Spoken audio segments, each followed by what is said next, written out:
Alright, and we have our first item for February. I don't even have January's video completely edited yet, and I already got my first item in. Hello, technically I ordered this in January, but as in previous videos, if I don't get it until the next month, then that's when it counts. And it's a larger item. It was shipped from Poland. It was an eBay purchase, and there's a lot of tape and stuff. It's just going to take me a minute or two to open it, so I'm just going to do a cut and show you what's inside. And if you take a look here, it says PSU C64 US, and what this is a modern replacement power supply for the Commodore 64. So I have an original power supply. It's one of these brick style ones, and these are dangerous because they're filled with epoxy, so you can't really get into them easily, if at all. And B, more importantly, that is a problem because the 5-volt regulator will fail on them over time. And if the C64 gets 5.1, 5.2, maybe even 5.3 volts, not that big of a deal. But if it spikes and gives you 6, 8, even as high as 12, most of the chips are going to be fried, at least the chips that rely on the 5 volts that this provides. And that's a problem. So modern replacements exist for these, which is fantastic. I'll tell you that right now. In case you're interested, they have an actual website too, and I'm not trying to plug them or anything, just if you're looking for a power supply, that's one option. There's several others, but that's what it looks like. It's got a power switch on it as well. The old one did not, so, and it is the round din style. So I'm not going to go too much more detail about this because I want to feature this more in a proper Commodore 64 video, but I will be testing this out, make sure everything's working, and go from there. On to the next item. And in keeping with this apparent Commodore 64 pickups month, I've got a couple of things that just came in today from eBay. We'll start with this smaller envelope first. And this item should be a VIC-II, supposedly working and pulled from a working system. So this will go great with the second C64 that I picked up to try to fix the first one. Ended up cannibalizing the VIC-II from there and using it in the first one. So that's going to be helpful.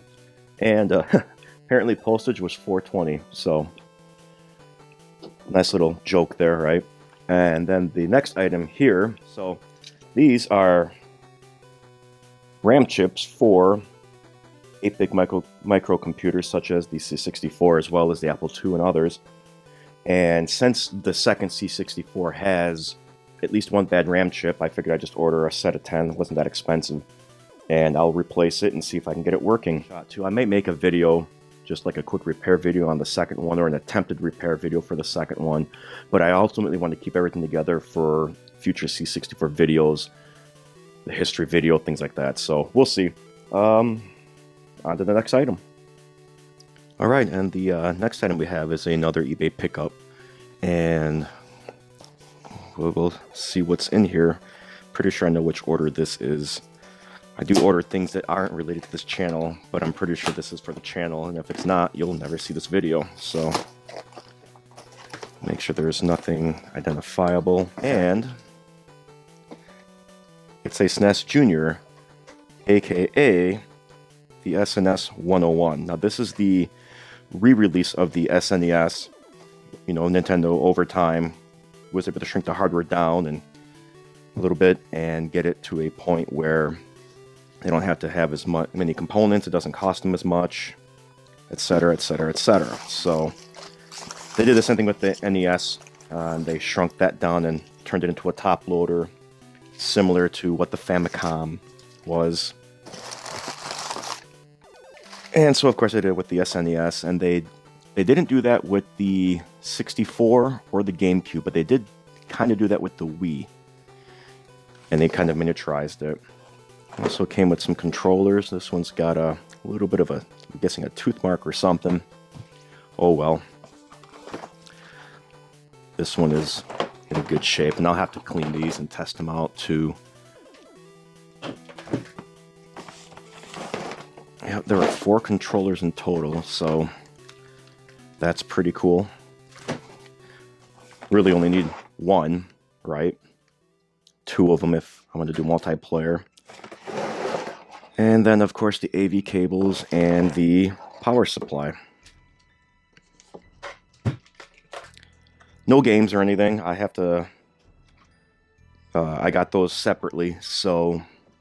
And in fact, I'll probably be recording those next, so on to the next item. All right, and probably the last of the pickups for this month, unless a surprise comes in.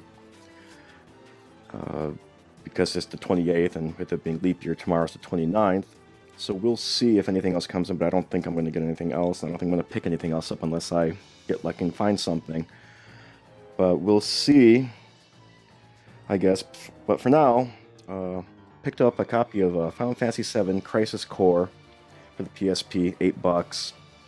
Doesn't seem to show up that often locally. I'm sure I can find it online for roughly the same price, but whatever. Unfortunately, it does not come with the manual, just the UMD, but that's fine. I can probably snag one of those at a later date. So there's that. I also picked up a copy of Guitar Hero Metallica, try and complete my Guitar Hero collection for the Wii/Wii U. I think I'm just missing... Actually, I don't know which version I'm missing. I'm missing one more. I don't remember which one. I'll have to look it up. But, you know, it came, you know, it was the only copy. It came with the manual. And the game disc itself... It's a few smudges, but it's in good shape otherwise. So that's nice. That's going to definitely help out. And so I've got that. And then the last 2 are SNES games. And as you saw earlier, I picked up an SNES on eBay. First one, it's just a loose cart. Final Fantasy Mystic Quest. I know everyone knocks this game. It's not the cleanest or anything, but that shouldn't be an issue. I'll probably have to take it apart, replace the battery anyway. But I didn't mind this game. Yeah, it's a super easy intro RPG, intro to RPGs, you know, whatever. It's fine. It's got a decent enough story, and it's a good time waster. And then the other final game that I got is Super Mario All-Stars and Super Mario World. This isn't terribly rare, but it isn't terribly easy to find either, at least locally. I haven't found a single shop until today that had it, so I wanted to pick this up. You can get it online from anywhere from $15 plus, you know, $5-10 shipping, all the way to as much as, I don't know, like $50. And if you want it box, it's like $100 and more. This one cost me $30. Yeah, again, I probably could have gone to eBay and saved a couple of bucks, but whatever. I've got it locally, and for some reason, if it doesn't work, I've got a place I can take it back to easily.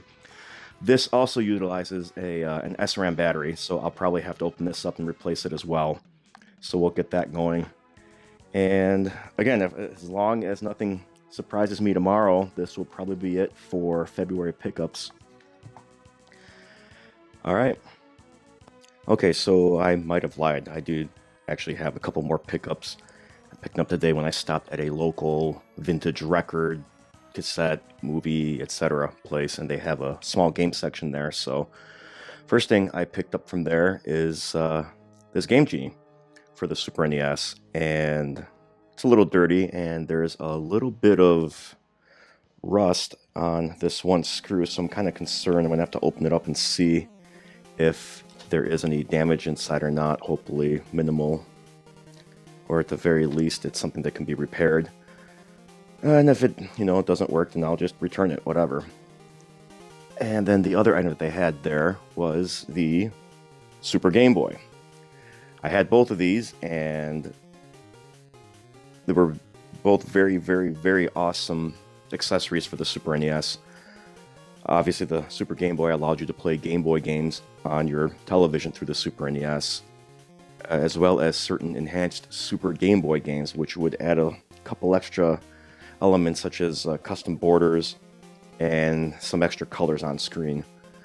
One of the noted games that I had was Mega Man 5 for the Game Boy. Now, that game in itself was unique in that it wasn't basically a rehashing of 4 Robot Masters from one Mega Man game and 4 from the next one, like Mega Man 1, 2, 3, and 4 were. These had 4 new Robot Masters and custom border for Super Game Boy and a custom color palette. Now, the Game Genie, if you're not familiar with what that is, it's basically a cheat device. It's kind of a simple way of calling it. It's probably more of a, they call it a game enhancer, and with that respect, it's kind of misleading too. The number one reason people bought it for was for cheating, infinite lives, invincibility, etc., etc. But it could still modify the game. Looking back at the Game Genie for the NES, for example, in Super Mario Bros. 1, you could have it generate random levels. Most of them were garbage, but some of them were actually playable. With the Super NES version, for example, if you played Mortal Kombat, then you'll know that the Super NES version was very censored due to Nintendo's stance on family friendliness. Well, in the game, they got rid of any gruesome fatalities, and there was no blood. There was sweat, but no blood. So someone discovered a Game Genie code that would turn that sweat from white to red, giving you kind of a pseudo blood look. Still didn't make it as good as the Genesis version, but it was what we had at the time. Mortal Kombat 2 and future games on the SNES would feature, the full fatalities and everything. It would just have a rating of, mature, or actually before that even came out, that was a rating of 17 plus. The ratings board wasn't out yet. So, but yes, this is it. I promise I don't have anything else for February, because February is just about over. All the stores are closed anyway, and I have no late shipments coming in, so this is it. So if you liked today's video, go ahead and hit the thumbs up, and if you haven't yet, feel free to subscribe. If you didn't like today's video, go ahead and hit the thumbs down, but please leave a comment below as to why, so I can use that to make improvements from future videos. Thanks all, and I'll catch you later.